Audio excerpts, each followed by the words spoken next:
What you are about to see is the first of 3 remote viewing sessions conducted by a highly trained remote viewer working under totally blind conditions here at Farsight. This target for this session is composed of 2 individuals, David Barnea and Benjamin Netanyahu.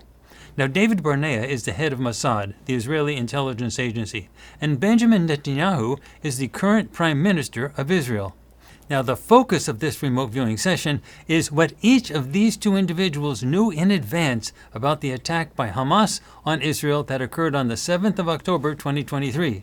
Now, we are interested in what they knew 2 days before the attack. The remote viewers knew nothing about the nature of this project or the target when collecting their data.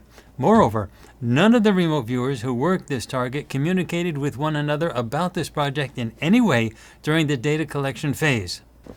Now, the motivation for this project is that Mossad is arguably the second best intelligence agency on Earth, where U.S. intelligence is arguably the best, mostly because it is larger. Mossad and U.S. intelligence are very comparable in quality. The issue that is being raised here is the same issue that every Israeli asked the day of the attack. With the highest quality intelligence agency in the world, how is it possible that an attack of such magnitude, one which took many months of preparation in order to launch, could have gone unnoticed? There are only 2 possible answers to this. A. Either the highest quality intelligence agency in the world is totally incompetent, or B. They knew about the planned attack and decided not to stop it. The idea that Hamas tricked Israeli intelligence by avoiding the use of electronic communication is not credible, since it is certain that Israel also has human intelligence in Gaza and within Hamas. For anyone who knows anything about how modern intelligence agencies operate, this cannot be in dispute. Now, we at Farsight are not going to tell you what to think. We are simply going to show you the remote viewing data, which we collected under very defendable blind conditions by the best remote viewers on the planet in a scientifically clean experimental design, and then we will let you be the judge. But just in case you are thinking about alternative B, that the Israeli leadership may have let the attack happen, let me offer you some lessons from history. There are many reasons why a nation would want a perceived enemy to strike them first before responding. If a nation believes that a war is inevitable and perhaps desirable for any reason, then it has long been standing practice to let the perceived enemy make the first move. This strategy of warfare goes back a very long time, but the modern-day history of this approach dates back to Otto von Bismarck, the former Chancellor of Germany. Now, before he was Chancellor of Germany, there was no Germany. There was only a bunch of principalities comprised of German-speaking people, and Otto von Bismarck was an advisor to King Wilhelm I of Prussia. Well, back in the day, King Wilhelm wanted to influence who was to be King of Spain. France was then ruled by Napoleon III, not Bonaparte, but a descendant, and France did not want Prussia to interfere with Spanish politics, lest France be surrounded on both sides by potential enemies. Now, the French ambassador to Prussia asked King Wilhelm not to do that, and Wilhelm wrote a telegram to Napoleon where he politely refused. Again, politely. Well, Bismarck wanted to create a crisis that would force the German principalities to unite into one nation. So he intercepted and altered the telegram, essentially giving Napoleon the bird. Well, Napoleon popped a cork, and France invaded the German principalities. This is exactly what Bismarck wanted. The German principalities were shocked that they were invaded for no reason, and they met and formed the German nation. Unified, they fought back and quickly defeated France and captured Paris. Bismarck then had his German nation. This pattern of enticing an attack in order to rally a nation to respond militarily has been repeated regularly since then. Before the United States entered World War II, Churchill met with Franklin Delano Roosevelt on a destroyer in the North Atlantic, essentially begging Roosevelt to enter the war. But FDR had a divided nation, and there were many people such as Joseph Kennedy, father of John, Robert, and Ted Kennedy, who were fiercely opposed to coming to the aid of Britain or Europe. Roosevelt knew that the Nazis were the larger threat, but he also knew that there would be an incident in the Pacific, and he told Churchill that he had to wait until that incident so that the people of the United States would be united and no opposition would exist to them entering the war. FDR did not want to enter World War II the way Woodrow Wilson entered World War I. Defeating the Nazis would take a level of focus that could not survive domestic squabbling. Then Pearl Harbor happened, and the U.S. entered the war in both the Pacific and European arenas. Now, this history is not just me talking. This was clearly told by Turner Catledge, former executive editor and vice president of the New York Times. You can watch Turner Catledge talk about this in a short documentary available on YouTube and narrated by Henry Fonda, titled Roosevelt, Hail to the Chief. There is another short documentary in the same series that expands on this, Roosevelt, Manipulator-in-Chief. Now, this does not mean that Roosevelt knew the exact date and nature of the attack on Pearl Harbor, but maybe he did. I don't know. But he knew something was going to happen, and he wanted something to happen, and he had to wait for it. There are, of course, other examples, such as the Gulf of Tonkin incident involving the USS Maddox, an American destroyer, then operating in North Vietnamese territorial waters in August of 1964. This led to the U.S. Congress passing the Gulf of Tonkin resolution that enabled the United States to fight the Vietnam War. Now, President Johnson, appearing incensed that the U.S. should be the victim of a brazen attack, pressed Congress to pass the Gulf of Tonkin resolution in order for the U.S. to be able to defend its forces. Well, it turned out that the first of the so-called Gulf of Tonkin incidents involved only momentary small arms fire that created a single bullet hole in the USS Maddox. Furthermore, the second incident did not occur at all. These facts are not in dispute. The only thing that is in dispute is whether or not President Johnson knew he was lying to Congress when he urged the passage of the Gulf of Tonkin resolution, or whether he was merely duped by his advisors into thinking that the dual attacks were both real and serious. Regardless, the Gulf of Tonkin incidents, real or fabricated, were used as the justification for the U.S. entry into the Vietnam War, and the United States was presented as the victim. You may also be interested in watching Farsight's 9/11 project.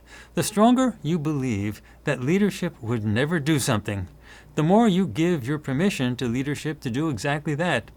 The safest bet is normally not to blind trust leadership ever.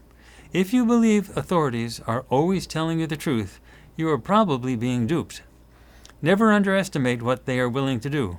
If they think it is important for whatever reason, they will do it, if they think you are gullible enough to believe what they say. Again, we are not trying to tell you what to believe. It is just that triggering war by having the perceived enemy attack first is one of the most basic strategies for initiating conflict. The party that initiates conflict is always perceived as the aggressor, and the party that is attacked is always perceived as a victim. And victims are considered justified in responding with whatever force is necessary. With regard to the attack by Hamas on Israel, the magnitude and horror of the initial attack was certainly shocking to everyone, including David Barnea and Benjamin Netanyahu, regardless of whether or not they knew the attack was coming. But Hamas was a growing threat, and it is conceivable that Israeli leadership felt that a war with Hamas was inevitable eventually. Hamas has long been dedicated to the eradication of the State of Israel, so Israeli leadership could have decided that war was going to happen no matter what. And if such a war was inevitable, then it would be a big war, because Hamas is a big enemy. And it would be best if Israel was seen as the victim rather than as the aggressor in such a conflict in order to minimize the worldwide fallout. Again, we do not know if this is what happened. These are just thoughts and a bit of history to consider. It is time now to turn our attention to the remote viewing data themselves. Remember that we could always be wrong, but we really do know how to collect high-quality remote viewing data, and it is our mission to share what data we obtain. So, let's begin. Hi everybody, welcome to Deep News, and here we have Intysam. So, Intysam, why don't you tell us a little bit about your initial perceptions here at the target? Yes. So my initial perceptions for this environment, I was picking up land that's slightly irregular, feels man-made, so urban general environment. I was picking up also a extensive body of water. Um, there was something in the air, kind of like a haze, maybe dust, maybe smoke. Yeah, particles in the air. And yeah, so this urban area slash city, there's many structures, kind of subjects all over the place. Hills or a mountain range. Okay, there's also multiple non-surface structures and relative movement, so I could kind of see them zip around. And I think, yeah, it's very loud sounds, clamoring, banging sounds, voices. I also picked up energetics. The energetics were movement or explosive. And then temperatures were cool here. All right, fascinating. Okay, well, you had some good flash sketches here, but why don't you tell us a little bit about Subject A? You start perceiving him on page 6. Subject A felt like a male subject with a strong posture, medium build. His skin was quite light, gray or white hair, and wearing formal attire. This subject looks older. I could see kind of like the wrinkles. Some deductions I had here based on just physicality were Biden and RFK. All right, interesting. And so why don't you start off with the deep mind probe? What did you get when you started perceiving into his mind? So it feels to me like subject A is somebody in a position of power. This subject also has strong family values, and feels like someone with a lot of money. You could kind of sense that coming through. It wasn't quite easy to read for me. I think it's because this subject has a different public and private persona, so I've kind of felt like I was seeing two different people at times. And what he does to serve his own interests.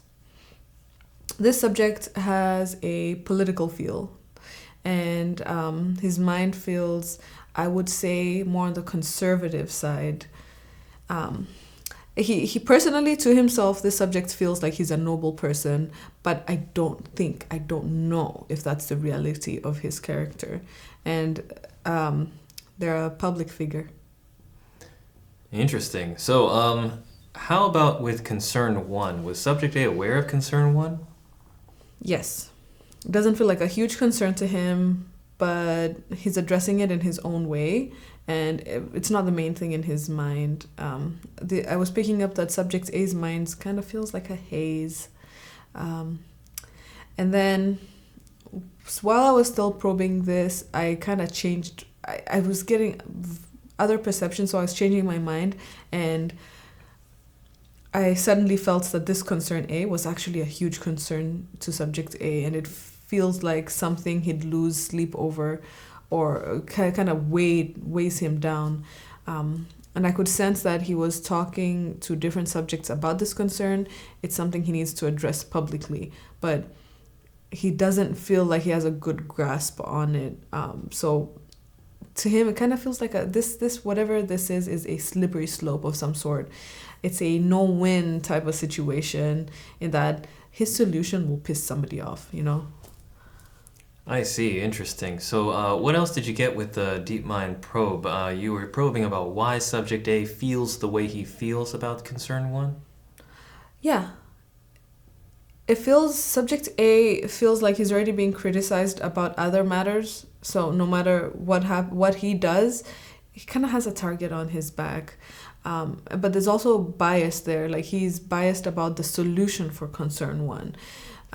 He has a certain stake in the matter. So himself and the people he's associated with want things to go a certain way. So he's trying to protect the stake, whatever he's, So he's not really thinking about the greater good because he has a stake in the matter, and whatever his solution will try and serve that stake in the matter that he has. Interesting. Okay, so what is the goal? What's the goal related to Concern 1 the Subject A has in mind? The goal is to make a buttload of money. financial gains, potentially war. That's a little high level, so I'm gonna deduct war.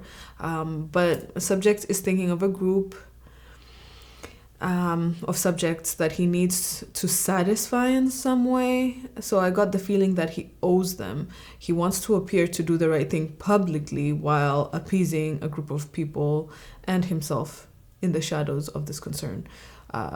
Concern 1 felt like a staged thing to him, kind of like it's part of a bigger thing.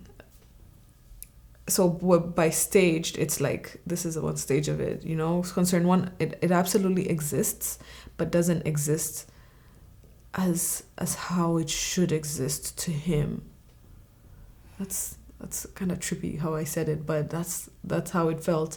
The other thing that I was picking up from this was subject A feels like a puppet or a marionette to a group of people, while also being a puppeteer himself to others. So like this tiered thing. He's being puppeted and then he's puppeting, Fascinating. Okay, so how about we move to subject B? You want to describe a little bit about subject B? Yeah, this subject has short hair, somewhat light skin tone, formal attire on. So I saw him in something like a suit, and he has like dark gray hair. And his face, this subject B's face feels a little bit more filled out than subject A, and he's developed in age but doesn't really look old. That's my initial perceptions of his physical appearance. Interesting. Okay, so let's move on to a deep mind probe. Okay. So subject B seems to have a wide scope of subjects or a geographical area in his mind. That's the first thing I saw when I kind of popped in there, and it seemed like subject B is willing to listen or somewhat be open-minded. That doesn't mean that being willing to listen is gonna he'll change his stance. He'll listen, but I felt like he was not really willing to change his stance. This subject feels energetic physically and mentally. His mind was buzzing. He seems popular in his social circles and someone people would go to get things done. So in public, he appears quite cheerful. Also felt like a political person. Interesting. Okay, fascinating. All right, so what about concern 1? What did you pick up there? Concern 1. Yeah, it's subject to be aware of concern 1. For this, the answer I was picking up was yes. Subject B is actively pouring a lot of energy into concern 1. It seems to be tackling it from many angles. I had a deduction at this point, Justin Trudeau. I don't know, maybe it's because of the political figure feel that I was getting from this subject. It feels like he's making sure concern 1 is seen publicly. Subject B also feels like they're using a lot of financial resources towards this concern. And there's a spectrum of negative energy, negative emotions towards this concern. And there's a feeling of, God, it sucks to be this way. In terms of energy being poured into concern 1, it's more conversational than it is action-oriented. Interesting. Okay, so let's move on to similar questions we asked previously with subject A. Why does subject B feel the way that he feels about concern 1? Okay, so subject B feels like he watched this concern get manufactured or be developed to the scale that it is now. He feels detached in some ways because of this kind of inside perception. Inside perspective. So he kind of feels detached because he kind of has this feeling that he watched it getting manufactured. And it feels like he's going along with emotions. He doesn't really like this, but isn't too inclined to act differently. And I felt like subject B doesn't like this sort of power play that's going on. He's got complicated feelings towards this. I also got a feeling subject B doesn't like that somebody has an angle of power on him. Like, it's about his pride. He feels like somebody has this angle of power. Yeah, and since he's a prideful person, he doesn't like this. Interesting. Wow. So continuing with the Deep Mind probe, what's the goal? What's the goal that subject B has in mind relating to concern 1? Subject B is assessing the political playing field and hoping to get out on top, or at least look better than his opponents. To him, it feels like a popularity thing.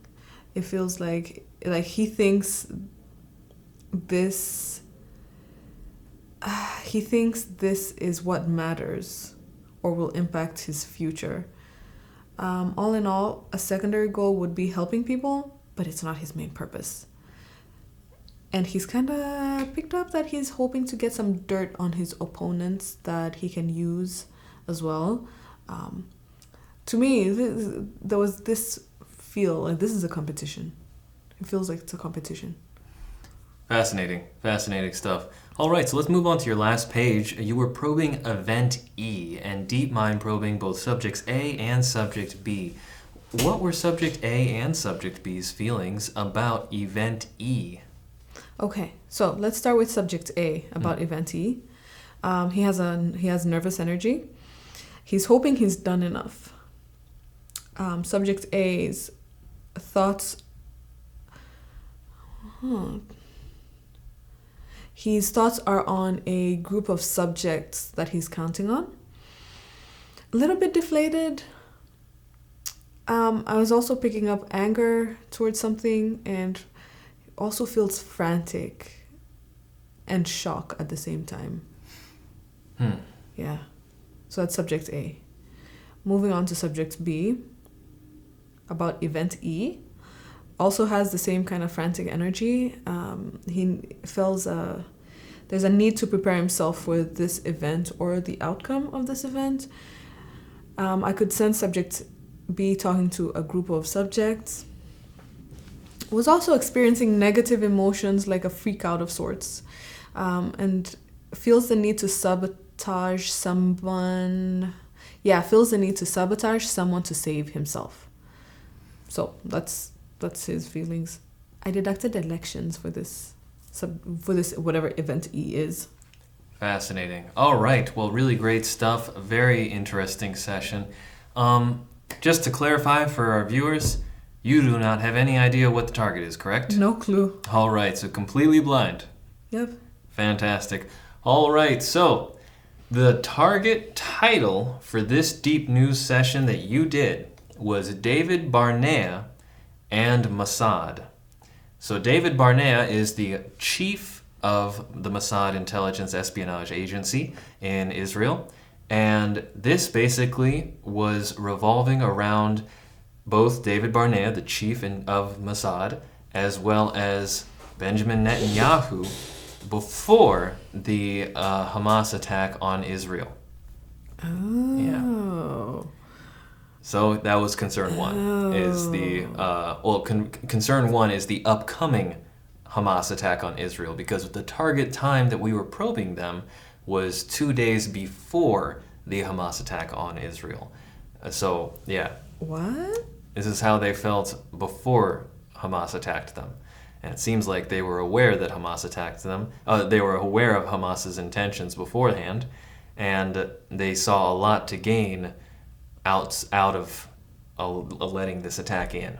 So that's basically what the session, not only your session, but pretty much everyone who touched this target discovered. Did we do these sessions prior or after? It looks like we did the sessions after the actual event happened. Okay, but the target time was for before the event happened. Gotcha. And subject A is the head of military. Who did you say? I don't know this person's name. Mossad. So David Barnea is the head of Mossad. Mossad is kind of like this espionage CIA super elite special forces branch in Israel. Okay, so they're hoping to make a buttload of money. That's what this is for, according to my session, anyway. War. War makes a lot of money. That's something that a lot of Makes a lot of people money. may not quite realize. In the context of the military-industrial complex, war is a very profitable thing. It is a very profitable thing. So, I mean, the perceptions that you got out of making a lot of money, I mean, they've gotten a lot of money coming in from the United States, the West in general. As soon as this conflict popped off, you had a bunch of stuff that was about the political gains that Subject B saw in his popularity, which Benjamin Netanyahu was Subject B. He's the prime minister of Israel, and he is incredibly unpopular before this was happening. I mean, before this was happening, he was dealing with a huge scandal where basically the only check to check the power of the prime minister in Israel was the Israeli judiciary. And he stacked that in his favor. There was a whole bunch of corruption dealing with that. There were protests in the street against him. So he was very unpopular at the time of this thing actually happening. And it completely has sort of taken over the mainstream news narrative in the country ever since the attacks happened. So all of your perceptions about him seeing the attack as an opportunity to sort of leverage different gains out of this sort of situation, they make a lot of sense, sort of logically speaking. Well, I wouldn't have thought this was that. It definitely felt like something like a war type thing, kind of like what I said about Subject B, feeling like he's watching this concern getting manufactured and developed to this scale. That made me think that it was something that was like actively being plotted. Yeah, it's pretty shocking. Actually, you might want to just so we can move more to some of our concrete, verifiable elements that were really strong. Let's look at Subject A. That's David Barnea. You can open up your internet browser and you can Google his name. And I know you deducted Biden and RFK, Robert F. Kennedy Jr. And basically, I assume that's who you meant with RFK, correct? Yeah, exactly. Okay, great. So if you Google David Barnea, he is seen in pretty much all of his pictures wearing a suit, and he does look kind of like Joe Biden a little bit. If you just look at, he's got the gray hair. I mean, he's got the suit on. I mean, he really does look very similar to Joe Biden. So, yeah, great remote viewing of the descriptions of the subject. I mean, you were completely blind to that. You just were told to find Subject A and describe him, and you described him perfectly. I mean, that is him. And same thing with Benjamin Netanyahu. You described a formal suit. You talked about him like he was this political figure. You deducted Justin Trudeau, and you said that he had this sort of dark gray hair. That was with what you said about Subject B, which was Benjamin Netanyahu, and that's all spot on. Very verifiable. Very good remote viewing. This is, knowing that this is how these people think is kind of gross, though.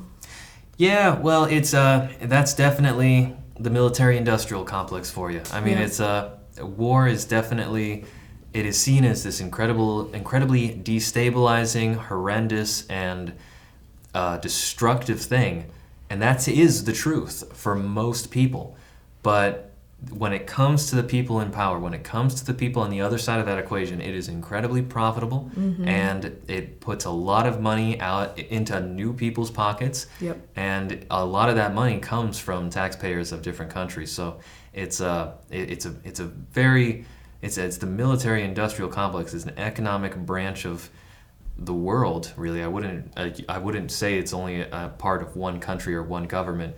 And it's powerful. It's nothing to sort of scoff at. And you actually picked up in both of your sessions that there was this puppeteering relationship with Subjects A and Subject B, where they were sort of controlling other subjects, but at the same time, they were puppets themselves. They are not the top of the totem pole.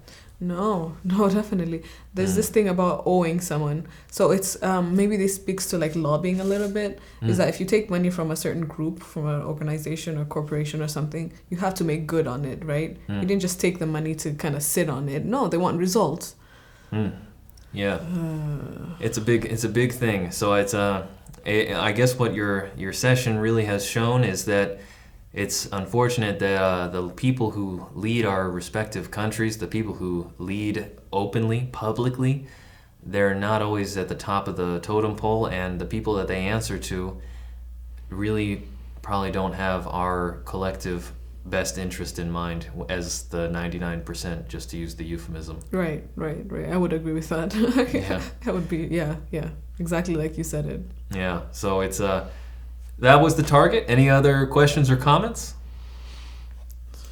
I want to go wash off my brain from being in these people's brains. Yeah, it's definitely it's never a good thing to sort of feel greed, and that greed coming from an acceptable amount of bloodshed. It's definitely it's a hard thing to stomach for anybody, but it's something that everyone should learn to be aware of as we sort of use remote viewing to get rid of the prim and proper images that we have about so many people, and not just political figures, but just people all over the world. I mean, if the more common remote viewing becomes, the more people will really get to grapple with the true nature of the psyches of their neighbors, the people all around them, and looking a little further into the future, I hope one day our species becomes a telepathic society. I think we would be able to gel a lot better at that point. So true. Yeah, let's make that happen.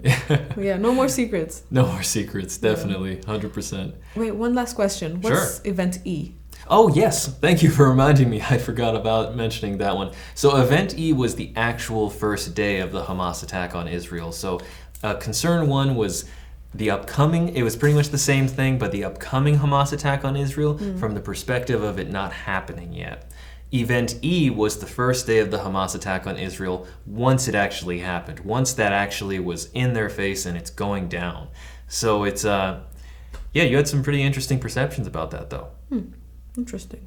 So both subjects A and B were feeling quite nervous, frantic, preparing themselves for the outcome. Wow, would you look at that? Yeah. So it's seems like I guess time will tell where this all sort of leads with what we see, at least from the public perspective. I guess the biggest takeaway that I would have from seeing not only your session but everyone else who was touched this target sessions was that there is a whole narrative that happens around the world that never gets reported on in the news. There's a whole side of humanity, politically, economically, and when it comes to warfare, both of those things, it just does not get reported on in the news. And only these people who are involved in the know, in positions of power, really have experience seeing the natural, actual way that things are shaping out over the planet. So we get the public story on the TV, but remote viewing has sort of let us know a little peek